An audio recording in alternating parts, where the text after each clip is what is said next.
Hello guys, ang dami kong gagawin. Ito yung mga i-recover ko na halaman galing sa kabilang garden. Medyo hindi ko alam, matamlay sila eh. Katulad nito, hindi ko alam kung ano yung baka yung ugat niya to, hindi healthy yung ugat. Ito kasi baby na lang to, tinapkat ko siya. Ito yung pinaka top cut. Hanggang ngayon wala pa rin siyang baby.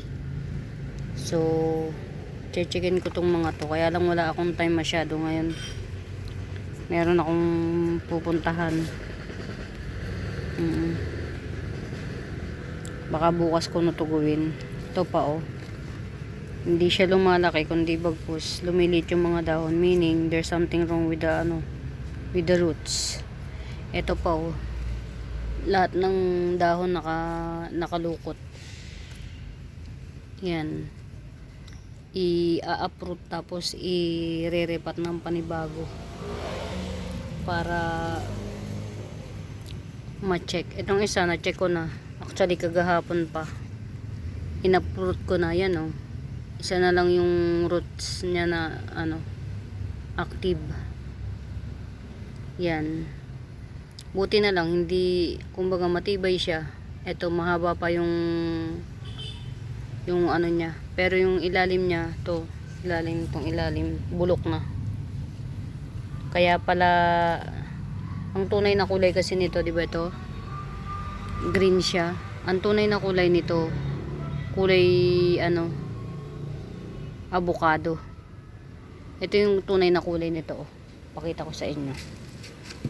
Yan, ito siya.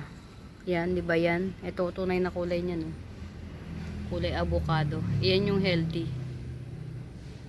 Healthy siya, ito hindi. Yan. Kaya ang ginawa ko, pinalitan ko ng isang pot na healthy. Yan, madami kong gagawin ngayon. Ito, yung mga yan galing yan sa isang garden na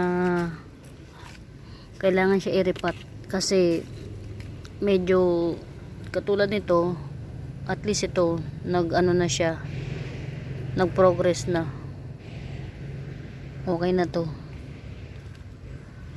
Pag naman nature, kasi nature is nature, ganun talaga siya. Magta-thrive at magta-thrive siya once na kahit hindi mo siya kapag mabubuhay siya talaga. So hindi, kapag mamamatay, yun, mamamatay siya talaga. Ito alam ko si si Happiness. Yan, okay na siya. So hintayin na lang natin siyang tumubo ng tuluyan.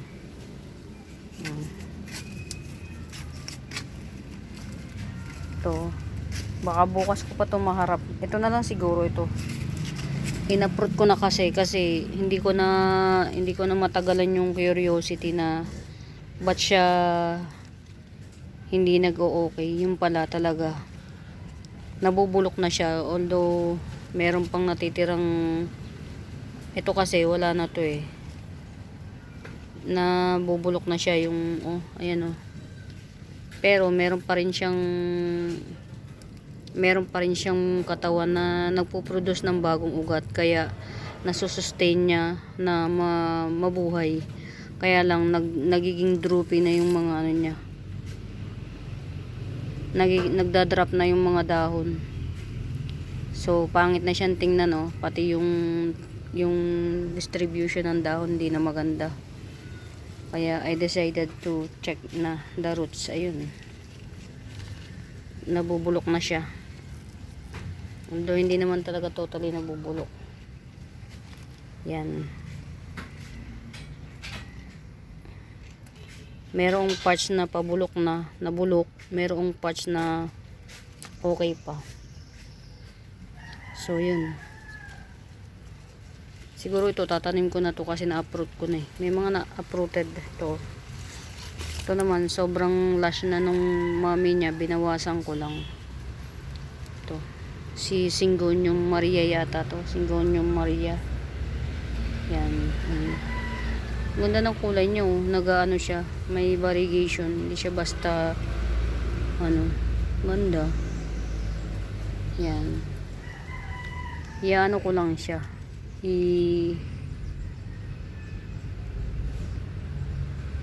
Ito na lang dalawang to ang itatanim ko. Tapos bukas ito. At saka to. I-check ko yung mga ugat nila ba't sila nagkakaganyan. Pero more or less alam ko na. Nagro-root rot sila kasi nga check na ayun. Oh, see? Root rot. Yun. Mga root rot na nga. Yan. Hindi na niya masustain. Mga nabubulok na. Iisa lang pa man din to. Ito. Iisa lang tong ganito ko. Yan. So, paano guys? Try ko munang itanim to. Ayan o. Nag-root rot. Lilinisin ko muna siya and then tsaka ko ire-repat. Hugasan, tatanggalin yung mga bulok. Yan. Yun lang guys. Bye.